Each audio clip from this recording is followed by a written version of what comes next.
Assalamualaikum warahmatullahi wabarakatuh. Halo teman-teman semua, salam sejahtera untuk kita semua. Perkenalkan, Saya Alma Tiara dan rekan saya Sidik Islam Dekaro, Safia Della. Kami dari kelompok 9 akan mempresentasikan materi tentang landasan neurologis pada bahasa mata kuliah psikolinguistik. Selamat menyaksikan. Evolusi otak manusia. Manusia tumbuh secara gradual dari suatu bentuk ke bentuk yang lain selama berjuta-juta tahun.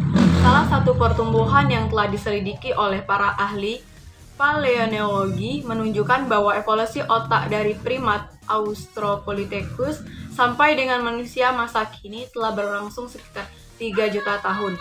Hal ini tampak paling tidak pada ukuran otak yang membesar dari 400 mg menjadi 1400 mg.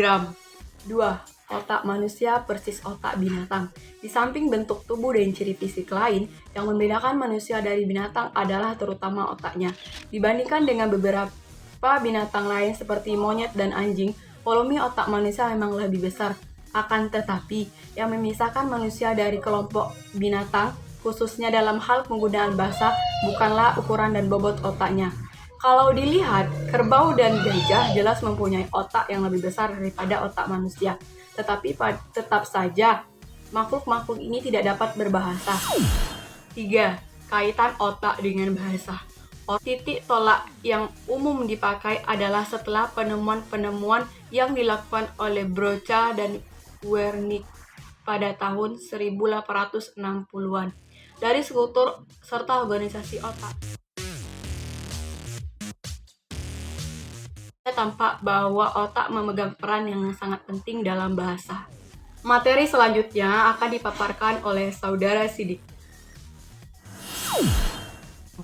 Peran hemisfer kiri dan hemisfer kanan. Hemisfer berperan dalam berbagai kemampuan manusia seperti logika, berbahasa, berpikir, mempersepsi, dan lainnya. Adapun peran hemisfer kiri merupakan pertama, mengenali kata dan huruf, kedua, mendeteksi bunyi bahasa, ketiga, ingatan verbal dan menemukan arti dalam ingatan, dan yang keempat, berbicara, menulis, membaca, dan aritmatika, serta kemampuan berbahasa lainnya. Kemudian hemisfer kanan berperan pertama, mengenali wajah, pola geometris, dan ekspresi emosi. Yang kedua, mengenali bunyi non-bahasa seperti musik. Yang ketiga, menerjemah pola taktil dan huruf braille. Yang keempat, terlibat dalam emosi. Dan yang kelima, mengontrol kemampuan spesial. 5. Gangguan wicara. Gangguan wicara yang terjadi pada manusia pada umumnya disebabkan oleh stroke. Stroke adalah penyakit yang disebabkan oleh pecahnya pembuluh darah, tersumbatnya pembuluh darah, atau kurangnya oksigen. Stroke mempunyai berbagai akibat karena adanya kontrol sirang dari hemisfer kiri dan hemisfer kanan. Maka stroke yang terdapat pada hemisfer kiri kalau menyebabkan gangguan fisik akan menyebabkan gangguan pada belahan badan sebelah kanan. Sebaliknya, kalau stroke itu terjadi pada hemisfer kanan, maka bagian kiri tubuhlah yang akan terganggu. Akibat penyakit stroke yang ditentukan oleh letak kerusakan pada hemisfer yang bersangkutan, pada umumnya, kerusakan pada hemisfer kiri mengakibatkan munculnya gangguan wicara. Gangguan macam apa yang timbul ditentukan oleh persisnya di mana kerusakan itu terjadi. Akibat lain dari stroke adalah orang yang kena stroke juga dapat kehilangan ingatannya. Penderita anterograde amnesia mengalami kerusakan pada bagian otak yang dinamakan hipokampus. Kerusakan ini menyebabkan dia tidak mampu untuk menyimpan informasi. Informasi yang baru hanya dapat disimpan untuk jangka waktu beberapa menit saja. Sesudah itu, dia tidak ingat lagi titik kerusakan pada hipokampus, juga menyebabkan retrograde amnesia, yakni penyakit yang membuat dia tidak ingat masa lalu. 6. Hipotese umur kritis. Pemerolehan bunyi pada anak terjadi secara bertahap dan berkelanjutan menuju bahasa orang dewasa. Pada awalnya kemampuan anak untuk berbicara dan membuat orang lain mengerti masih terbatas. Kemampuan tersebut terus berkembang seiring dengan bertambahnya usia anak. Pada proses pemerolehan bahasa, termasuk bunyi, dikenal adanya hipotesis usia kritis atau critical age hypothesis, yaitu periode usia anak mampu belajar bahasa secara maksimal. Periode tersebut diperkirakan terjadi pada usia 2-12 tahun, sehingga pemerolehan bunyi bahasa pada periode ini berkembang sangat pesat. Hipotesis umur kritis banyak diperbincangkan orang dan dianut banyak orang. Namun demikian ada pula yang menyanggahnya, seperti Crescent 1972 beranggapan bahwa lateralisasi itu sudah terjadi jauh lebih awal, yakni sekitar umur 4-5 tahun. Halo teman-teman, selanjutnya saya akan menjelaskan pertama tentang kekidalan dan kekinanan, kedua otak pria dan otak wanita, selanjutnya bahasa sinyal, dan terakhir metode penelitian otak. Stay tune. Kekidalan dan kekinanan. Kidal sama dengan kinan atau istilah barunya right-handed. Apa sih kidal ini? Kalau kita banyak dengar dari masyarakat sekitar, mereka yang punya kemampuan di atas dari orang normal. Contohnya, yang normal ini biasa bisa gunain nulis tangan kanan saja, tapi orang kidal itu bisa nulis pakai tangan kiri juga. Seperti itu. Lantas, apa yang menjadi korelasi antara kekidalan? Dalam pemahaman bahasa, banyak sekali kontroversial. Ada yang menyatakan bahwa kadar dominasi hemisfer kiri pada orang kidal mempunyai masalah dalam hal baca dan tulis. Otak pria dan otak perempuan.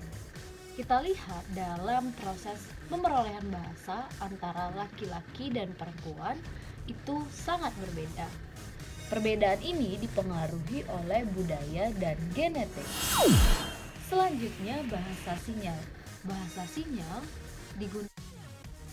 digunakan untuk penyandang tunarungu dan afesia Broca. Dan hemisfer kiri sangat dibutuhkan pada bahasa sinyal karena tugas hemisfer kiri berkaitan dengan desain dan pola-pola visual, seperti tunarungu menggunakan jari sebagai alat komunikasinya, A, C, D, dan lain sebagainya. Terakhir, metode penelitian otak. Dengan kemajuan teknologi, banyak kemajuan pula mengenai kaitan otak dan bahasa. Pertama, Bracco dan Wernicke. Kedua, Penfield pada tahun 50-an. Dan penelitian terkini dari CAT, PET, MRI, dan ERPS. Penelitian yang dilakukan oleh Penfield pada tahun 50-an yaitu menggunakan alat elektrode. Penelitian ini menggunakan otak mayat sebagai bahan uji coba. Berikutnya MRI atau Magnetic Resonance Imaging mengukur fungsi otak dengan memanfaatkan aliran-aliran daerah otak yang aktif. Terakhir, ERPS mengukur perubahan voltase pada otak. Rekaman ERPS menunjukkan sederetan voltase negatif dan positif muncul dengan jeda waktu tertentu setelah stimulus diberikan. Sekian materi dari kami, tetap saksikan video ini ya. Nah, bagaimana dengan materi yang sudah kami paparkan? Sudah paham dong? Pasti paham dong. Biar makin paham, yuk simak jawaban atas pertanyaan yang sudah diberikan kepada kelompok kami. Baiklah, pada sesi pertanyaan ini dan kesempatan ini saya akan menjawab pertanyaan-pertanyaan dari teman-teman semua. Di mana di sini saya akan menjawab pertanyaan dari saudara Rizky. Yang pertanyaannya adalah, jelaskan sistem kekebalan pada otak manusia, bagaimana bisa terjadinya sistem tersebut dan apa penyebabnya. Sistem kekebalan yang dimaksud di sini adalah di mana sistem saraf pada manusia saling terhubung dan tersimpan di memori otak manusia. Dan bagaimana ini bisa terjadi? Hal ini sudah terjadi ketika perkembangan embrio pada manusia. Kemudian Pertanyaan dari Aulia, jelaskan maksud dari kalimat fiber-fiber ini dapat diibaratkan sebagai kabel listrik yang memberikan aliran-aliran elektrik untuk menggerakkan atau melakukan sesuatu. Maksudnya adalah, fiber ini disebut juga dengan serabut atau serat. Maka, fiber sangat berperan penting pada otak. Contohnya, ketika kita hendak makan, jika kita hanya berpikir saja, maka makanan tersebut tidak akan sampai pada mulut kita. Maka dari itu, kita perlu melakukan sesuatu atau menggerakkan seperti tangan untuk menyuapi makanan agar makanan tersebut sampai pada mulut kita. Maka dari itu, pada evolusi otak manusia, fiber disebutlah sebagai kabel listrik. Saya akan menjawab pertanyaan dari Puji Partiwi. Pertanyaannya, apa sebenarnya korelasi antara kekidalan dan pemahaman bahasa? Sebenarnya kekidalan itu berseberangan dengan pemahaman atau pemerolehan bahasa. Sejatinya, kekidalan itu merupakan masalah genetik pada seseorang. Jadi, menurut saya tidak ada korelasi secara erat antara kekidalan dan pemerolehan atau pemahaman bahasa itu sendiri. Baiklah, selanjutnya pertanyaan dari saudari Bunga Ria, di mana pertanyaannya adalah hemisfer kiri sangat berperan dalam mengatur fungsi kebahasaan. Namun bagi orang yang cedera, hemisfer kirinya masih dapat memperoleh bahasa dengan hemisfer kanan. Pertanyaan saya, bagaimana proses atau alur tata bahasa pada hemisfer kanan? Jawabannya adalah, memang pada awalnya dinyatakan bahwa hemisfer kirilah yang ditugasi untuk mengelola ihwal bahasa, dan hemisfer kanan untuk hal-hal lain. Namun pada perkembangan terakhir ini, hemisfer kanan pun ikut bertanggung jawab pula akan penggunaan bahasa. Dan bagaimana proses atau alur tata bahasa pada hemisfer kanan, hal ini masih dipelajari oleh pakar-pakar, di mana psikolinguistik mempelajari faktor-faktor psikologis dan neurobiologis yang memungkinkan manusia mendapatkan, menggunakan, dan memahami bahasa. Kajiannya semula lebih banyak bersifat filosofis, karena masih sedikitnya pemahaman tentang bagaimana otak manusia berfungsi. Oleh karena itu, psikolinguistik sangat erat kaitannya dengan psikologi kognitif.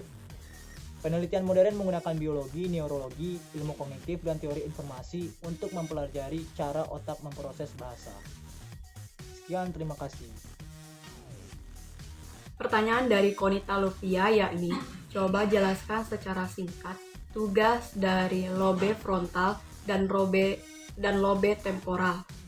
Jawabannya, lobe frontal berfungsi mengurusi ihwal yang berkaitan dengan kognisi, sedangkan lobe temporal mengurusi rasa somestik, yakni rasa yang ada pada tangan, kaki, muka, dan lain sebagainya. Saya akan menjawab pertanyaan dari Vina Puspitasari. Pertanyaannya yaitu berkaitan dengan kasus yang mana ada seseorang yang memiliki gangguan bicara. Jawabannya, ini terjadi gangguan pada otak bagian daerah yang dikenal dengan Broca, dan gangguan ini juga terjadi pada hemisfer bagian kiri.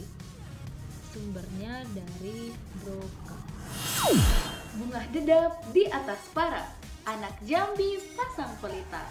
Andai tersilap tutur bicara, jari disusun, maaf dipinta. Akhir kata, saya ucapkan wassalamualaikum warahmatullahi wabarakatuh.